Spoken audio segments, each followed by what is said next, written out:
Hey ET fam, it's Megan here. Today we're going to talk about ways to improve your game. Okay, Ian and Kevin have already talked about the serve and return, very important parts of the game, and now I'm going to discuss patterns of play, margin, and awareness. The biggest thing is, number one, pattern of play. So when I'm talking about that is, I'm talking about when you get nervous and you're making too many errors, the biggest thing is to focus on a simple pattern of play. Go back to the basics.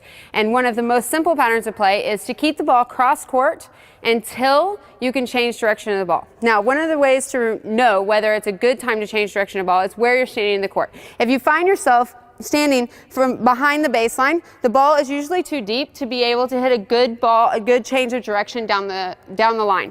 So my suggestion is to make sure that you are going cross court until you can actually step closer to the baseline or inside the baseline to be able to change direction. So a good pattern of play, just to kind of think about, is to go cross court all the way until you get that ball to where you can change direction inside the baseline.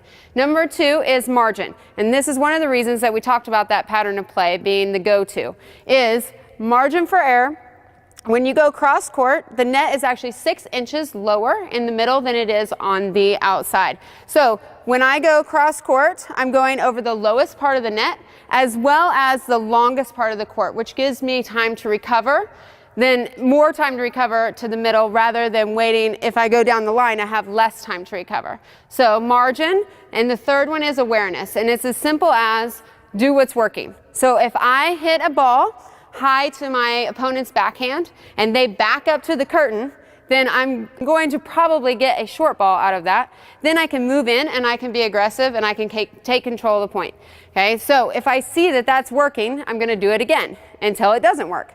Okay, if I'm going cross court angle and my opponent is rocking a cross court angle back and moving me so far off the court that I'm losing control of the point, then I'm not going to do that again. I'm going to look at other options that are working. So the biggest thing is to work on patterns of play, simple patterns of play when you're getting into making too many errors, margin for error, and awareness.